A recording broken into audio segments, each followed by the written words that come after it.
avons choisi le problème numéro 3 qui est le suivant. Les clients choisissent 3 chiffres. Ils lancent ensuite 3 dés et si ces 3 chiffres sortent ensemble, le client ne paye pas l'addition. Le client a le droit à 3 essais. Nous avons décidé de prendre celui-là car c'est une situation auquel on peut faire face dans la vie. Pour modéliser la situation, nous avons utilisé les outils de la probabilité comme un arbre de probabilité et la loi de Laplace. La première question est la suivante. Quelle est la probabilité d'obtenir les chiffres 3, 4 et 5 lors d'un lancer 3D?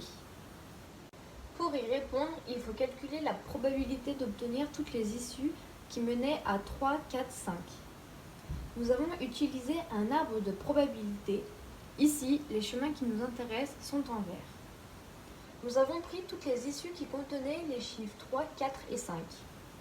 En tout, il y a 216 issues différentes, mais seulement 6 nous intéressent, celles qui sont à droite.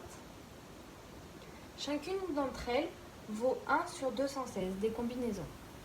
Nous avons ajouté toutes les issues, ce qui nous fait 1 sur 216 fois 6, pour avoir la probabilité d'obtenir les chiffres 3, 4, 5, ce qui nous donne 1 sur 36.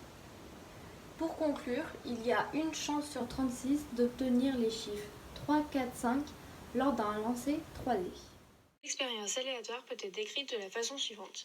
On cherche à savoir si toutes les combinaisons ont les mêmes probabilités d'être obtenues.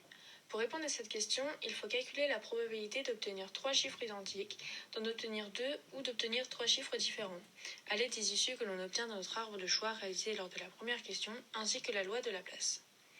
Nous avons calculé la probabilité d'obtenir 3 chiffres différents grâce à cette loi. On fait par exemple la probabilité d'obtenir dans n'importe quel ordre les chiffres 1, 2 et 3, qui est égal au nombre d'issues qui réalisent la combinaison, divisé par les nombres d'issues totales. On reprend les résultats obtenus de la question 1, qui ont permis alors d'obtenir 1 sur 36, puis pour 2 chiffres similaires 3 sur 216, et enfin, pour 3 mêmes chiffres, 1 sur 216. Donc non, toutes les combinaisons n'ont pas toutes les mêmes chances d'être obtenues. En effet, nous avons plus de chances d'obtenir 3 chiffres différents plutôt que 3 mêmes chiffres. Première question, on cherche à savoir quelle est la probabilité de ne pas payer son addition. Pour modéliser la situation et calculer la probabilité de gagner, nous avons utilisé 3 arbres pondérés. Le premier représente la probabilité de gagner ou perdre au premier, deuxième et troisième lancer si le joueur mise sur une combinaison avec 3 chiffres différents. Pour calculer la probabilité de ne pas payer son addition en jouant avec 3 chiffres différents, on ajoute les probabilités de gagner au cours des 3 lancers et on obtient ici 3781 divisé par 46 656. On réalise ensuite le même calcul si le joueur mise sur une combinaison avec 3 chiffres identiques et enfin lorsque le joueur mise sur une combinaison avec 2 chiffres identiques.